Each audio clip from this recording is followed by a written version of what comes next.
Hail, travelers! Welcome to the channel. Ashes of Creation's Phase 3 alpha test begins tomorrow, August 26th, after a long month of PTR testing. You may be wondering what you can expect. I often get asked what features will be included and what the experience in Ashes will be like. I am basing my knowledge off the last PTR build on August 24th, which is under visual NDA, so I cannot show you any of the footage from the newest builds. So let's start with the roadmaps. These roadmaps are about a year old now, so many things have changed. Included are the goals Intrepid had for features and content. It was not a guarantee, just their goals. It was also stated that these may change depending on development needs. Additionally, it was said that the features and content would come during the phases and not at the start. If you have heard otherwise, well, that person is wrong. This was the roadmap for Phase 1 of the alpha test. I'm happy to say all this content has made it into the game. While I have not gone around counting each item, I consider this fulfilled. This is the roadmap for Phase 2 of the alpha test. It is easier to highlight what is not completed in time for Phase 3. Starting from the top, Node Death has not been completed, and recently Intrepid said this would be worked on in 2026. Overall, I am not sad about this one. Node Death would be the ashes in Ashes of Creation, as players lose storage items, and the node will be a pile of burning rubble. While this will be fun eventually, it'll be more fun later when the game is less buggy. We have already seen bugs that have ended wars incorrectly. The economic election type is not in the game.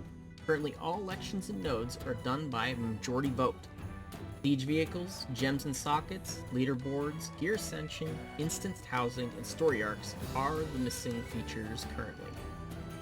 Party gathering, I do not want to speculate on this because gathering has undergone so many changes recently. Who knows what this will look like in the future. This is not to say these features have not been started by Intrepid. In fact, I bet most are fairly close. We may even see a few sneak in before the Phase 3 patch or shortly after. Alright, now with the recap of Phase 1 and 2 done, let's take a look at Phase 3. Remember that these features are expected to come during Phase 3, not at the start. However, some have made it in time for the Phase 3 launch, and a few even before. The Tropics was added in Phase 2. It includes treasure maps, pocket dungeons, and has a few events. Additionally, we have the June Dark, which was not even listed in the roadmap. The anvils are on the PTR now, and the Dwarven starting portal is visually amazing. All dwarves have a nice home now. Intrepid regularly adds new commissions, and the anvils has new ones now. Missions are a form of repeatable quests for nodes, in case you are wondering. The Pyre, Nakua, are in the PTR builds and ready for Phase 3 launch. The one-handed axe and rapier are on the PTR. The starting naval systems have been in the game since Phase 2, and this was added very early on. Aquatic mounts have been in the game for a while now as well. Dynamic world dungeons, I believe, are partially online. As the node levels, it can unlock new dungeons. I have seen this in the Sandsquall Desert. The first iteration of the transmog system is online in the PTR. It includes some of the cosmetic purchases made by players in past pre-order packs. The ones that are ready will be mailed to your character, and you equip them under your character equipment screen. So make sure to check that mailbox. If you're curious about the development direction, Intrepid stated that their goal is to complete the landmass of the first continent.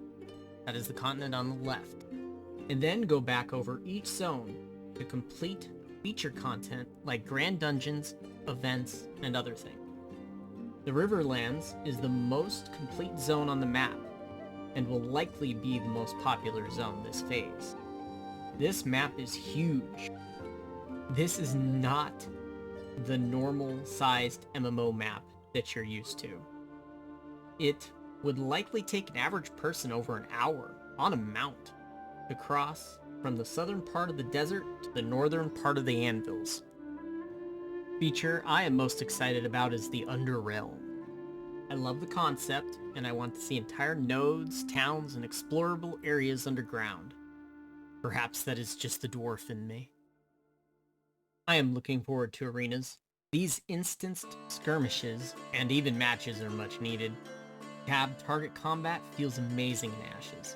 Intrepid plans to do a combat touch-up once Summoner is done.